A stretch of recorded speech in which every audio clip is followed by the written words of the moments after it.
até a pessoa não ser sepultada ou ser cremada, né? Ela tá ali. Ué, o crematório... Então não tem que apagar, não é um objeto, né? O crematório super respeita isso. Às 72 horas, né? Às 72 horas, parece que Chico Xavier, né? Também, ele vem em cima das 72 horas. 72 horas, aquela coisa do sepultamento, da cremação. Do tempo do espírito entender que morreu, né? Exatamente. Uns falam 7 dias, outros... Chico Xavier, desculpa, batia ali na tecla de que eram 72 horas. Eu também ouvi isso. Uma vez eu fiz um vídeo sobre isso. Hoje, os crematórios respeitam as 72 horas. Tempo? Sim, Você jura? 24, né? Pra se houver alguma coisa ali, que é relação familiar, ou a justiça, né? Um dia, 48. E 72 horas. Então vai de 24 a 72 horas pra cremar, porque eles respeitam essa questão da... É meio que espiritual essa questão, né? Exatamente, sim, eles respeitam essa parte. Então os espíritos chegam, olha, eu quero cremar, mas essas são 72 horas pra acontecer a cremação. Gente, eu não sabia e eles disso. respeitam isso. Que incrível. Aí você vai me dizer que não tem nada ali em volta? Então, que não tem nada espiritual, não tem como não ter. Exatamente. Né? Não tem como não ter. Você falou uma coisa agora do semblante, que você conversa com os corpos, né? Com os mortos, e eles vão mudando o semblante. Você falou que tem gente que chega bravo e sai bravo. E tem gente que você falou que chega bravo e já dá uma acalmada. Sim. E isso é muito comum na gente vivo que vai em velório. Eu já ouvi muito meus familiares falando: nossa, mas o rosto dele tá um rosto de quem descansou, né? Ó, descansou. Nossa. Sabe assim? Olha, parece que tá dormindo, né? Não, tava com um semblante bom. Eu juro pra você que eu vi, parecia que tava sorrindo. Eu acho que isso que vira uma espécie de agradecimento deles, né? Olha como você... vamos colocar assim, olha, Josi, como você me colocou em velório pra minha família me ver, né? Entendi, estou feliz, estou calmo, isso. Né? Entendi que estou morto, né? Exatamente. Eu tenho casos de pessoas que falam, família que fala, olha, ele era tão vaidoso, não deixa ele ficar desse jeito. Eu ouço muito de pessoas que não trabalham com tanatopraxia. Minha mãe, minha avó já falou: eu fui no velório, parecia que tava bem, compreendeu que morreu. Então, isso dá um alívio até para nós que estamos vivos. Exatamente. Como isso alenta a família, né? Não, fica tranquilo, olha como ele tá. E só a gente sabe, às vezes, como a gente recebeu. Eu li um texto uma vez, ainda falando disso, né? Que tem muito cadáver que chega enrijecido, né? E aí eu ouvi uma vez, isso é curiosidade minha, talvez seja um pouco até agressivo demais falar isso, mas eu ouvi falar que tem gente que chega enrijecido. É verdade que tem que quebrar os ossos em algum momento? Ou não existe isso? Para você colocar a pessoa no caixão? Existe essa técnica de quebrar ossos e tudo? Sabe aquele colega lá do pós-morte que tende a ser louco, né? Tende à loucura ou ao alcoolismo? Você pode procurar no histórico que, às vezes, eles são os primeiros a falar: quebra mesmo, tem que quebrar o pescoço, tem que quebrar o braço. Uma seguidora me disse que foram retirar o pai dela e aí ele pisa no joelho, porque ele era atrofiado, tinha uma atrofia permanente. O rapaz, o rapaz da funerária, o agente funerário, pisa no joelho e simplesmente quebra. Isso é crime, né? A gente não tem que quebrar nada. Se uma pessoa é atrofiada, de ladinho, eu vou comunicar a família, vou fazer tudo que eu tenho pra fazer, e ele vai ficar de ladinho na urna, bonitinho, como a gente já preparou vários. Se uma pessoa tem rigidez cadavérica, a rigidez cadavérica ela é muscular. Entendi. Então a gente retira com movimentos. Entendi. Sabe? E essa questão do texto é maravilhoso, né? Não sei se... Era um texto que falava isso. Falava que o profissional, o tanatopraxista, ele tem que ir conversando. É o do médico legista, o professor que foi assassinado. Isso. Então você sabe qual texto que eu tô falando. Sim, o professor foi assassinado e foi encontrado dias depois. Isso. Em posição fetal, com o rosto de medo, né? Guardou Exatamente. aquela fisionomia da morte. E aí todos eles tentando tirar a roupa dele, porque a roupa não pode danificar, porque faz parte da investigação. Uhum. E chega esse médico legista e fala: não, dá licença que eu vou tirar. Aí os outros médicos, né, no texto diz que ficaram assim achando que ele ia fazer alguma técnica ali naquele momento. E ele simplesmente chega perto do corpo e eu acho bem emocionante esse E começa esse a conversar, texto. né? E ele fala: olha, fica tranquilo, a sua família já te encontrou, né? Eu tô aqui para te ajudar. Você vai para casa, eles vão te ver. Então é bem emocionante. E ali o texto diz que ele vai, né, perdendo aquela rigidez. Eu não duvido, claro que não. No laboratório a gente tira com o próprio movimento, né? Mas isso traz o quê? Existe uma humanização. E existe algo que ouve a gente quando a gente fala com eles ali. Existe algo que houve, isso é forte. Algo Sim. que houve, que a gente não sabe o que é, né? São eles, o que tá acontecendo? Eles estão ouvindo, de alguma maneira eles estão ouvindo, né? Exatamente, exatamente. E quantas vezes chegar perto e falar assim, poxa, me desculpa, não fui eu que fiz isso. Ontem a gente teve um óbito que ele foi puxado de mau jeito pela pessoa no IML, né? Não, a pessoa foi fazer a retirada para levar para ser necropsiado. E aí ele bateu a ponta do rosto na urna, né? Ou seja, puxaram de qualquer jeito e bateu. E machucou, e teve um corte, sabe? E aí, poxa, a família não entregou daquele jeito. Né? Eu cheguei perto dele e falei, olha, o senhor me desculpa, mas vai ficar bom, a gente vai dar um jeito. E aí o técnico que ficou de plantão mandou foto depois pra mim, Josi, olha como ficou. E aí ficou direitinho, maquiou, sabe? A família tinha ciência, mas talvez estivesse esperando chegar machucado. Sim, Né? sim, Então sim. existe aquela energia ali naquele momento que a gente faz essa troca com muito respeito. Por isso que eu digo que um tanatório, né, um laboratório, não é local de brincadeira. Chama tanatório. Tanatório. A gente chama, uns chamam de clínica de tanatopraxia, laboratório de tanato ou tanatório. Tanatório, tá. E agora uma curiosidade mais técnica, a gente já volta pro sobrenatural, que o meu público ama isso e eu também. Mas uma coisa mais técnica, qual que é o procedimento? Então, por exemplo, a pessoa faleceu, né? Então uma pessoa faleceu. Como que vocês recebem a notícia? Vem de quem? Vem da funerária? Vem da família? Ó, tá chegando uma pessoa aí, tá chegando um corpo. Como é que é essa linha do tempo ali no seu trabalho? Então você chega pra trabalhar e já tem os corpos lá, ou eles vão chegando, como é que é? Sim, a clínica é 24 horas, né? Tá. Nós somos 24 horas, a gente trabalha para várias funerárias. Ah, entendi. Então nem sempre a gente tem contato com os familiares. Tudo então que o contato vem não é com vocês muitas vezes. nem tá. sempre. Muitas das vezes tem familiar que quer ir até lá, que fica preocupadinho, né? Onde tá, com quem tá, na mão de quem tá. Entendi. Quantos familiares falam pra gente, olha, não deixa nu, não deixa ela nu, porque não deixa ele nu porque ele nunca ficou nu nem na frente da minha mãe. Entendi. Sabe? Então você vê todo aquele respeito, a Aquele gente se cuidado preocupa ali mesmo no pós-morte. em tampar, né? As partes íntimas, mas quem traz pra gente são as funerárias. Tá. E trazem ali todas as informações. Ó, é pra fazer a barba, não é pra fazer barba. Aí tem aquela barba que eu olho e falo, quando a gente fala, né, que o corpo fala. Então, quando a gente tá ali trabalhando, tá entregue no que a gente tá fazendo, você olha pra aquela barba ali, não, essa barba aqui eu não vou mexer. A minha não, olha, não mexam na... Uma barba assim, manda eu tirar, o que eu vou fazer? Não, peraí, tá errado. Não, essa aqui não tira. Eu amo minha barba. Pode, de repente, chegar um familiar que não gosta de você, alguma coisa, E mandar chega pra tirar. gente funerário. Já aconteceu isso? Ué, sim. Já aconteceu do senhor ser conhecido como Bigode. E cadê o bigode dele? Sabe? E isso configura em crime, processo, né? Com certeza. Você desfigurou ali, você tirou a fisionomia daquela pessoa, aquele bigode estava ali há mais de 50 anos e a pessoa era conhecida como bigode, chega lá, ninguém reconhece. Gente, olha, eu vi um caso, você falou isso da barba, me tocou muito, que eu vi em um outro corte, em um outro podcast que você foi.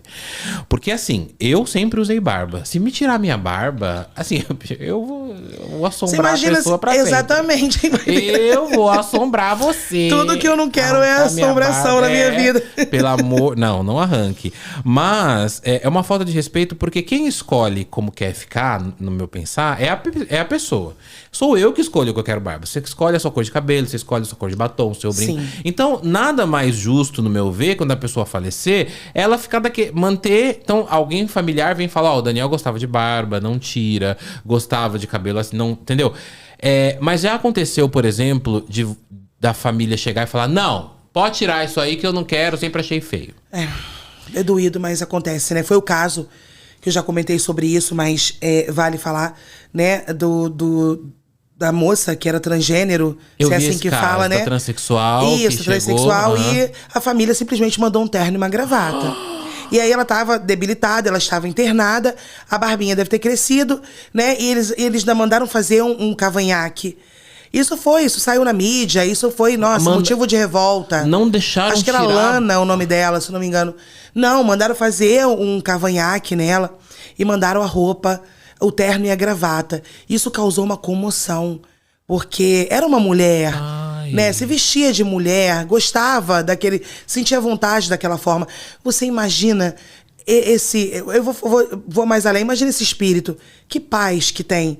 Porque se o Chico tá certo, coisa que eu acho que sim, tá ali 72 horas, meu Deus do céu. Volta. Porque se a pessoa é trans, era uma mulher trans, né? Que morreu. Isso. E aí a família mandou colocar terno e gravata e ainda fazer um cavanhaque. Fazer o cavanhaque. Gente, Josi. E aí a pessoa falou assim, mas Josi, se fosse com você, você não pode fazer. Não, eu não posso ir contra a família. Sabe? Por mais que eu olhe pra ela ali. Não, eu nunca faço nada porque eu acho que eu tenho que fazer. Entendi. Se a família diz não passa batom, nunca usou batom, não passo batom. Entendi. Então eu nunca faço nada que eu acho. Eu trabalho em cima das informações que a família manda. E nesse caso, você colocou terno e fez cavanhaque? Não foi meu esse corpo. Foi não. Tá. Se eu não me engano, foi em Maceió. Tá na internet, depois eu vou te mandar o link. Tá. E foi uma coisa assim que causou comoção. Mas já tivemos casos de mulheres trans que, né, a gente viu o seio e tudo, e a roupa masculina.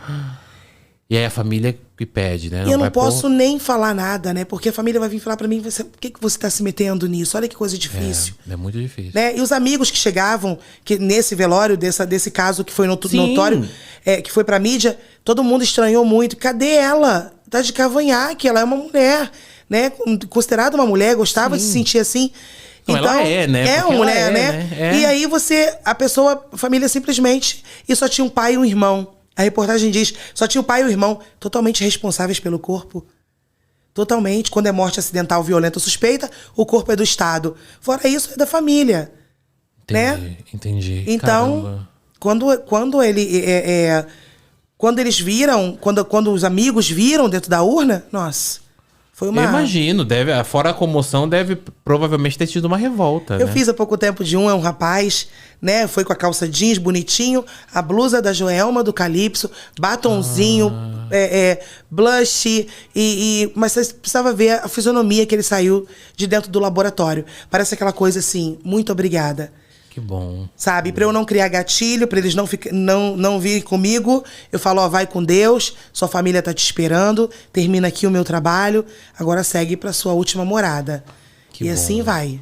Ô Josi, você contando assim, é nítido no seu falar um amor pela profissão e muito mais um respeito imenso pelos corpos, né? É até emocionante, assim, porque a gente não para pra pensar nisso. A morte na sociedade, ela causa medo, né? Ela causa estranheza. Ela é muito triste, a morte, né? A gente tem esse símbolo do velório. Ela é muito triste, mas eu, por exemplo, fui criado numa família que minha avó, no interior, ela me levava pros velórios quando eu era pequeno. A gente ia na feira, ela falava, vamos ver quem morreu. Aí a gente passa, sempre assim, né? Sabe, interior? A gente ela sim. passava e ela conhecia todo mundo da cidade, tomava café. Nossa, que novo, que não sei o quê.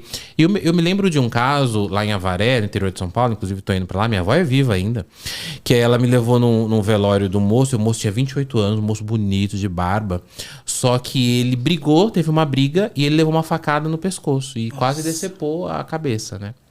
E ele tava com o monte de esparadrapo aqui e tal.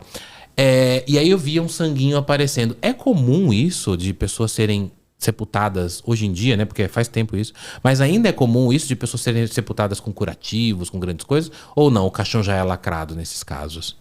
Tem casos que a gente consegue, que vai pro laboratório e a gente consegue suturar, fazer de uma forma mais estética. Tá, porque o que acontece, tão aparente. O que acontece com a morte é aquela coisa da... A gente entrava no velório e era aquele tufo de algodão pro lado de fora da boca. Os algodões. A boca aberta. Sim. Aquele tufo de algodão no nariz. Então você olhava, trazia aquela coisa meio Zé do Caixão, lembra? Não, total. Gente, olha, você falou uma coisa que me deu gatilho de lembrar. Era isso os velórios. Você só via aquele... Você olhava assim, ó, por baixo. Dava medo. Algodão enfiado. Eu tô rindo, mas tô preocupada. Não é? Eu peguei uma situação dessa aqui em São Paulo, de um local que tamponou uma moça e a família me chamou, né? Ligou lá no laboratório, ela não fez tanato. Ela foi direto pro cemitério, ligou lá, você pode vir aqui, pode tamponar? Eu falei, não, eu vou, peguei a maleta. Quando eu cheguei lá, ela tinha 2 tufos de algodão pro lado de fora. Aí deu um gatilho também. Eu falei, gente, eu não vejo isso desde a infância. Assim. Pois é, você falou isso agora, é verdade. Isso era muito comum hoje em dia. Boca aberta. Então hoje a gente traz a tanatopraxia e mostra as pessoas, olha, a morte também tem uma estética. Claro, Fora óbvio. do Brasil, vem crescendo muito. Tem uma moça nas redes que ela leva todo o material pra fazer a unha em gel. Ela aparece no vídeo fazendo a unha em gel da tia dela. A pessoa fica leva o bonita motorzinho, no leva tudo bonitinho, estufazinha pra colocar. Isso aí, é besteira porque a terra, os bichos vão comer. Sabe por que falam isso? Eu quero Porque não bonito sabe no meu caixão. É isso aí.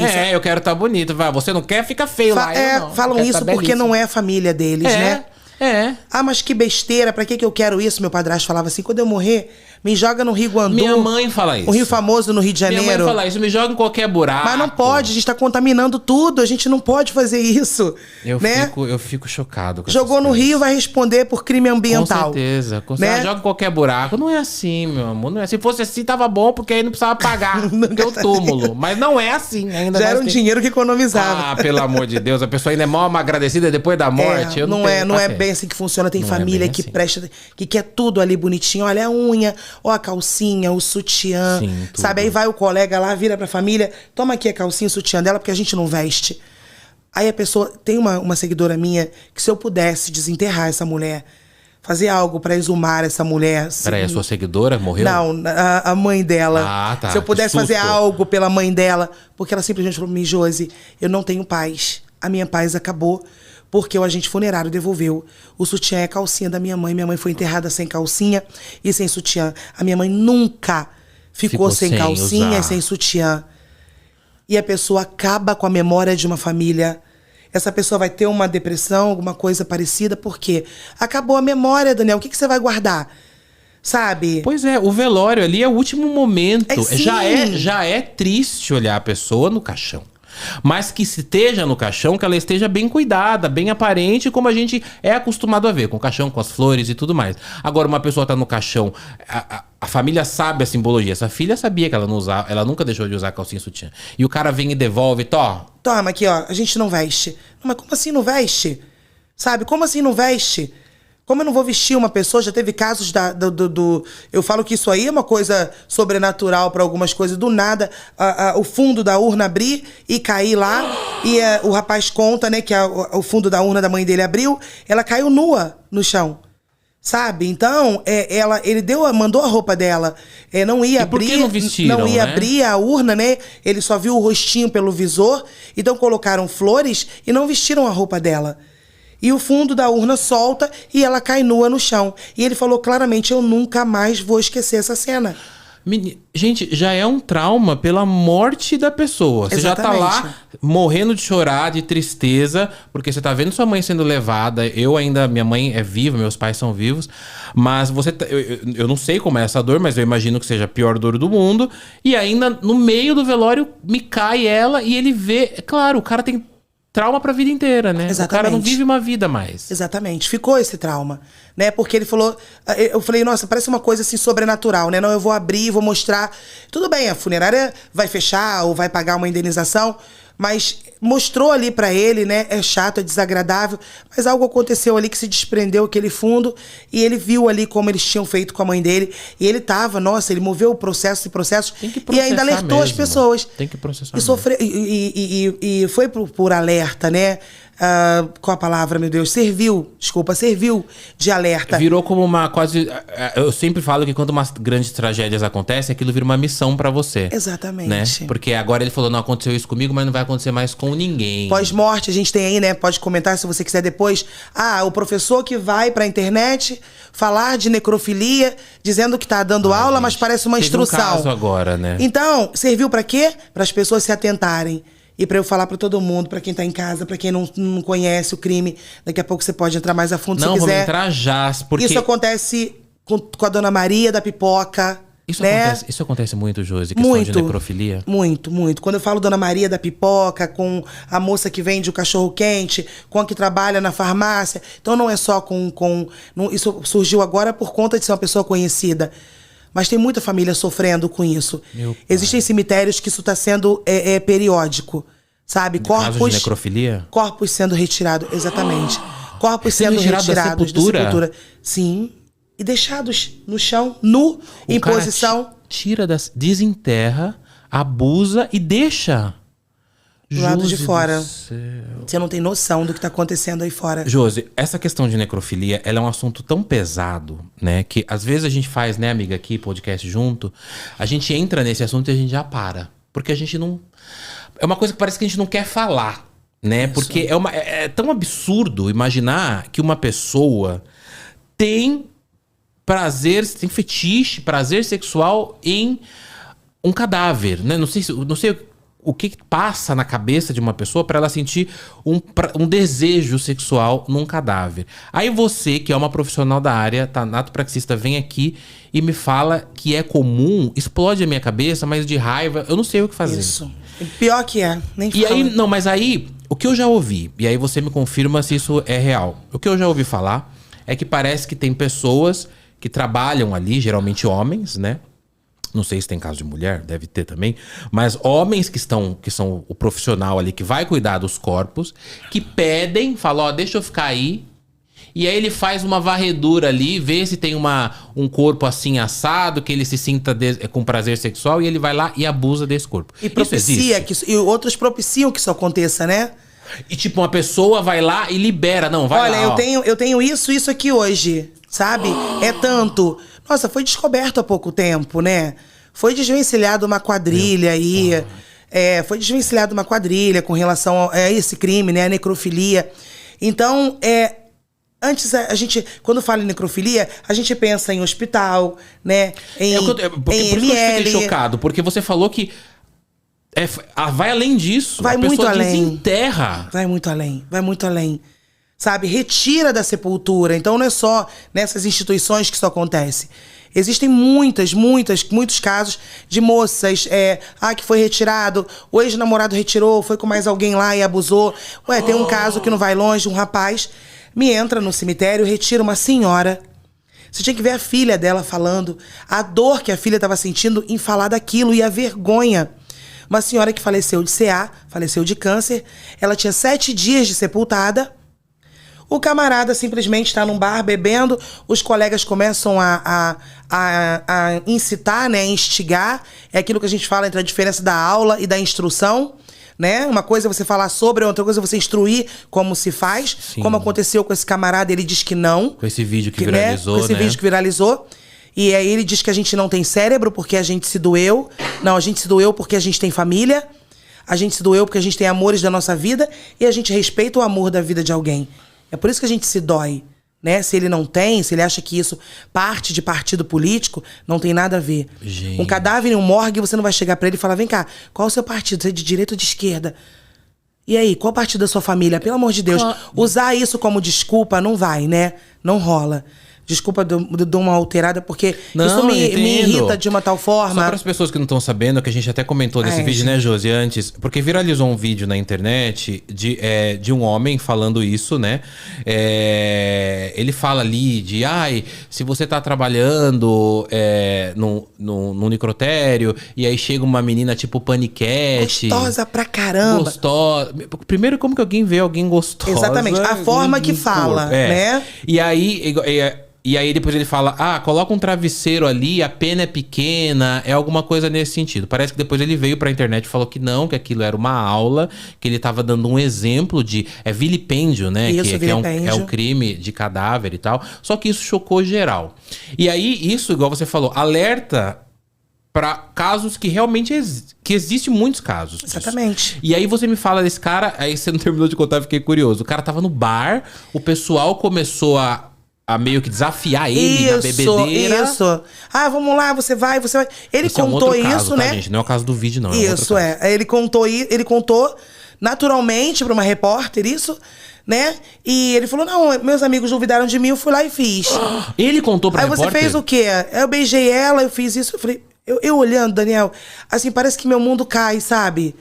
Parece dá um desânimo, assim, você não tô escutando uma coisa dessa. É isso que eu tô... E o dono do bar disse que ele foi com esses caras pra lá. Foi com mais de um? Quando ele voltou com um cheiro insuportável.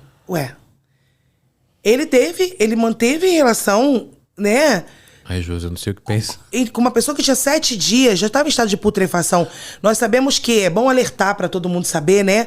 Para quem curte ou para as pessoas que estão aprendendo o que é necrofilia, que horas depois da morte já começa uma proliferação de bactérias e um subproduto chamado putrescina e cadaverina. A cadaverina é comedora de carne. Tá? Vai lá, então, fazer... Já tivemos casos, Daniel, vou te falar uma coisa que é pior ainda. Nem sei se eu devo falar, mas... Agora vai falar. Já tivemos casos aí de mulheres que tiveram uma certa infecção, né? Nas partes íntimas.